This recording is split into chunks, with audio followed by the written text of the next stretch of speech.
सोचिए, अगर हम वक्त को बस एक पल के लिए रोक दें, सिर्फ एक दिन, 24 घंटे, और पूरी दुनिया पर नजर डालें, उस एक दिन में इंसानियत की कहानी कैसी दिखेगी? आज हम यही करने वाले हैं। 3 अक्टूबर 2025 को जरा करीब से देखते हैं।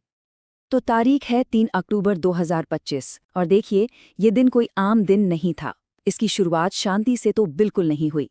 एक आतंकी हमले ने एक पूरे के पूरे देश को हिलाकर रख दिया। तो एक तरफ तो ये हिंसा भड़क रही थी और ठीक उसी वक्त दुनिया के दूसरे कोने में एक बहुत बड़ी शक्तिशाली सरकार पूरी तरह से ठप पड़ गई। और जानते हैं, इस सारी इंसानी उथल-पुथल के बीच ऊपर आसमान में कुछ और ही चल रहा था। ब्रह्मांड जैसे हमें याद दिला रहा था कि हम कितने छोटे हैं, जब एक बिल्कुल नए धूमकेतु ने रात के अंधेरे को चीरकर आसमान को रोशन कर दिया। तो ये है पृथ्वी पर बस एक दिन की कहानी। संघर्ष भी है, ठहराव भी है और अचरज भी। आइए इन 24 घंटों में जो कुछ हुआ उसे एक एक करके समझते हैं। तो शुरुआत करते हैं उन जगहों से जहां तनाव सबसे ज्यादा था। हमारा पहला हिस्सा, वैश्विक तनाव के केंद्र। तो सवाल ये है कि इस दिन जो टकराव हो रहे थे वो किस तरह के थे? देखिए, मोटे तौर पर दो तरह के थे। एक तरफ तो देश लड़ रहे थे नॉन स्टेट एक्टर्स से, मतलब ऐसी ताकतों से जो सरकार नहीं है, जैसे यूके में आतंकी हमला या अमेरिका की ड्रग कार्टेल्स के खिलाफ लड़ाई। और दूसरी तरफ देशों के बीच आपस का तनाव, जो रूस और यूक्रेन के मामले में तो एकदम साफ दिख रहा था। अब चलते हैं इंग्लैंड के उत्तरी हिस्से में, जहां एक दिल दहला देने वाली घटना हुई, एक सिनेगॉग के बाहर। सोचिए, एक ऐसी जगह जहां लोग शांति के लिए इकट्ठा होते हैं, वहां एक हमलावर ने बेरहमी से हमला किया, पहले गाड़ी से और फिर चाकू से। और इसका नतीजा भयानक, 2 लोगों की मौत हो गई, 4 लोग घायल। अधिकारियों ने बिना देर किए इसे एक आतंकवादी घटना घोषित कर दिया। अच्छा, इसी दौरान अटलांटिक के उस पार अमेरिका में एक अलग ही जंग छिड़ी हुई थी। वहां की सरकार ने एक बहुत बड़ा फैसला लिया। उन्होंने ड्रग कार्टेल्स के खिलाफ अपनी लड़ाई को नॉन इंटरनेशनल आर्म्ड कॉन्फ्लिक्ट का नाम दे दिया। अब देखिए, ये सिर्फ भारी भरकम कानूनी शब्द नहीं है। इसका सीधा मतलब ये था कि अब इसे एक तरह का युद्ध माना जाएगा। और इसी के साथ अमेरिकी सेना के लिए वेनेजुएला के पास के समंदर में सीधे एक्शन लेने का रास्ता खुल गया। उधर रूस और यूक्रेन के बीच का तनाव तो अपने चरम पर था ही, और अमेरिका जो यूक्रेन को हथियार भेज रहा था, वो जैसे आग में घी का काम कर रहा था। इस पर रूसी राष्ट्रपति पुतिन का रिएक्शन भी एकदम सीधा और साफ था। उनका कहना था, ये हथियार युद्ध के मैदान पर हालात को नहीं बदलेंगे। ये बयान उस वक्त की जियोपॉलिटिकल टेंशन को साफ साफ दिखाता है। तो ये तो हुई युद्ध और संघर्ष की बात, लेकिन आम लोगों की जेब पर क्या असर पड़ रहा था? चलिए अब जरा इकोनॉमिक इक्वेशन को समझते हैं।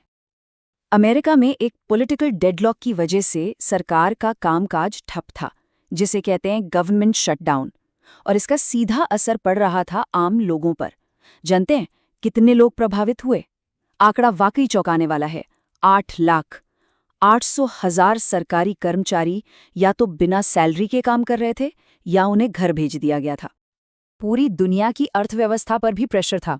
जो IMF है, यानी इंटरनेशनल मॉनेटरी फंड, उसने महंगाई को लेकर एक मिली-जुली तस्वीर पेश की। एक तरफ अमेरिका, यूके और भारत जैसे देशों में चीजें महंगी हो रही थीं, तो वहीं दूसरी तरफ चीन में ग्लोबल डिमांड कम होने की वजह से महंगाई काबू में थी। और इन सब के ऊपर बढ़ते टैरिफ का खतरा तो मंडरा ही रहा था, जिससे अनिश्चितता और बढ़ गई थी। अच्छा, इंसानों की बनाई इस उथल-पुथल से अलग कुदरत भी अपना रंग दिखा रही थी। विनाशकारी तूफानों से लेकर आसमान के अजूबों तक हमारा ये ग्रह लगातार हरकत में था। उस दिन प्रकृति का रौद्र रूप पूरी दुनिया में देखने को मिला। सबसे पहले फिलीपींस, जहां ट्रॉपिकल स्टॉर्म बुआलोए ने ऐसा कहर बरपाया कि कई बस्तियां तबाह हो गईं और कम से कम 10 लोगों की जान चली गई। और इस तूफान का असर सिर्फ फिलीपींस तक नहीं रुका।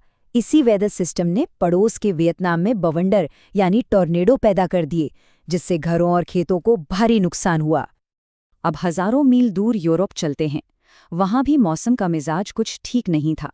स्पेन की मशहूर टूरिस्ट जगहें जैसे वलेंसिया और इबीजा एक पुराने तूफान गैब्रियल की वजह से आई भयंकर बाढ़ से जूझ रही थीं। हालत ये थी कि सड़कें नदियां बन गई थीं।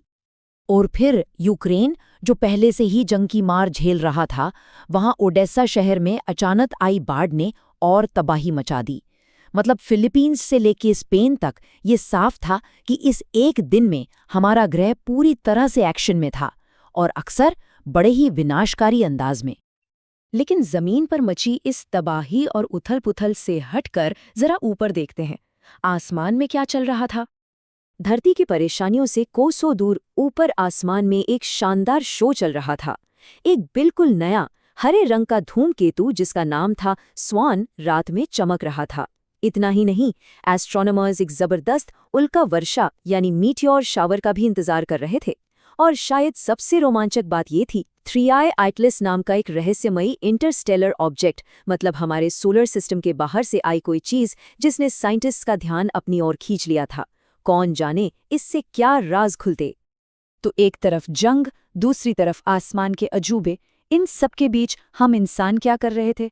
चलिए अपने आखिरी हिस्से में देखते हैं मानवता के निशान, यानी कल्चर, डिस्कवरी और कानून, जो हमारी दुनिया को शक्ल देते हैं। जापान के ओसाका शहर में दुनिया का एक बहुत बड़ा कल्चरल इवेंट एक्सपो 2025 अब अपने आखिरी पड़ाव पर था। महीनों तक पूरी दुनिया से इनोवेशन और कल्चर को दिखाने के बाद अब इसके खत्म होने का वक्त आ गया था। और बाकी दुनिया में जिंदगी अपनी पूरी रफ्तार से चल रही थी। ऑस्ट्रेलिया में एक बड़ा कानूनी केस पलट गया। सिनेमा की दुनिया में एक बड़ी फिल्म का प्रीमियर हुआ। भारत में इकोनॉमी के एक्सपर्ट्स भविष्य पर चर्चा के लिए इकट्ठा हुए, और ऑस्ट्रेलिया में ही लोग सड़कों पर उतरकर अपनी आवाज उठाने की तैयारी कर रहे थे। मतलब कानून, आर्ट, इकोनॉमी, प्रोटेस्ट, सब कुछ एक ही दिन में हो रहा था। तो ये थी 3 अक्टूबर 2025 की एक झलक। एक ही दिन में संघर्ष भी था, कुछ नया बन भी रहा था, और ब्रह्मांड की खोज भी हो रही थी। ये सब कुछ एक साथ मिलकर हमारे आने वाले कल के बारे में क्या इशारा करता है? ये एक ऐसा सवाल है जिस पर सोचना तो बनता है।